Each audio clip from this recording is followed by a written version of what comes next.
Hello, everyone. Hi, happy Wednesday, happy hump day. I hope everyone's doing well today. So I'm coming back at you with episode 2 of why traditional career advice is killing your chances of having a career that you love. So today, the advice that I'm going to be picking on a little bit is the advice that you should hire someone to resume for you. So here are a couple of reasons why I have a little issue with this. And with all of these, you're going to notice that there is definitely a piece of the advice that is great. Everybody does need an updated resume. Everyone does need a powerful resume. However, I have kind of two main beefs with this advice. And the first piece that I struggle with when I hear somebody saying, just hire someone to write your resume, you'll be fine, is that it really puts a huge emphasis on what I really see as a supporting document. And so what I mean by that is when somebody tells you that you need to have this perfect, gleaming, wonderfully, beautifully, impeccably written resume, what that says is your resume is going to get you the job.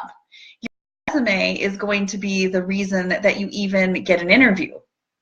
And what I have an issue with, and this is where I work with my clients around this, is instead of relying on your resume, instead of relying on that piece to get you in the door, to get you an interview, I really emphasize that it's just sort of a formality.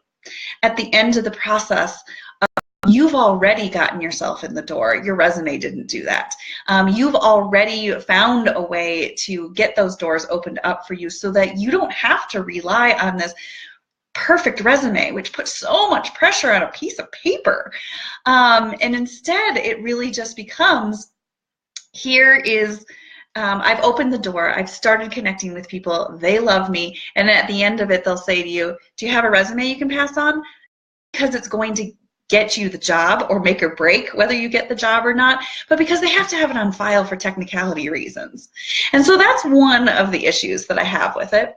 And the other issue is,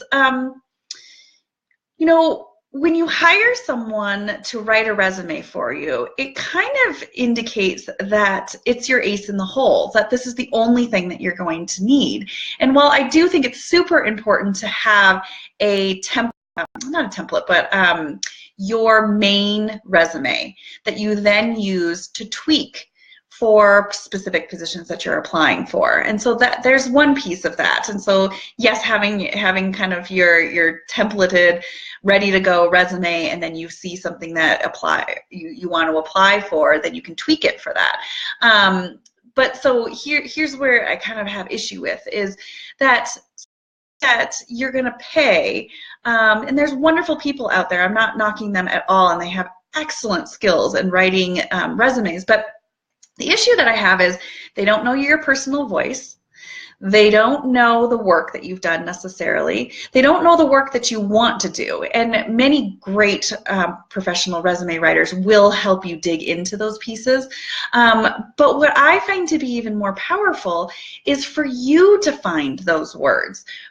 You to be able to identify what are your strengths, what are the crowning achievements that you have, so that you can put those into your own voice, into your own language, and so that you, when you've put them on your resume, you are going to be very well prepared to talk about them when you get brought in, because that's really what a resume is. A resume is meant to give the person that you're meeting with pieces that they can dig into more, pieces that they can questions about from you.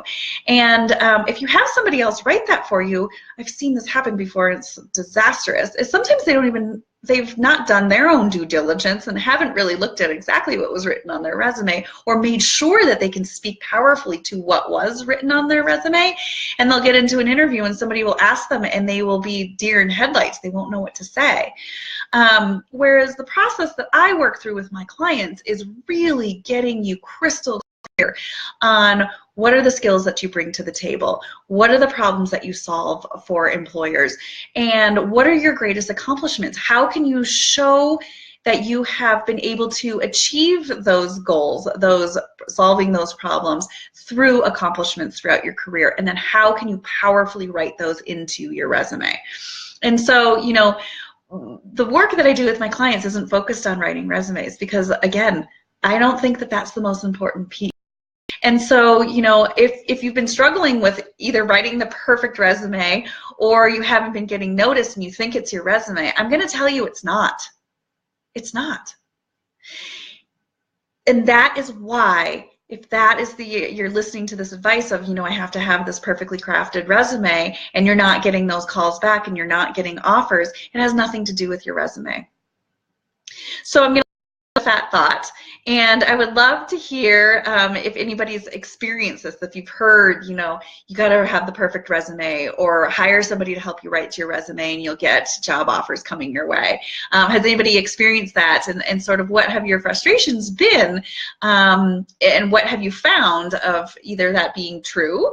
Maybe you can prove me wrong if you want, I'm open to that, or agreeing, you know what, it's not about my resume, and here's what maybe you found to be true and more helpful than that. So I hope that was helpful, and if you have any thoughts or comments, feel free to share them, and I look forward to coming at you guys next week with another episode of this. Have a great rest of your day, and I will talk to you next week. Bye, guys.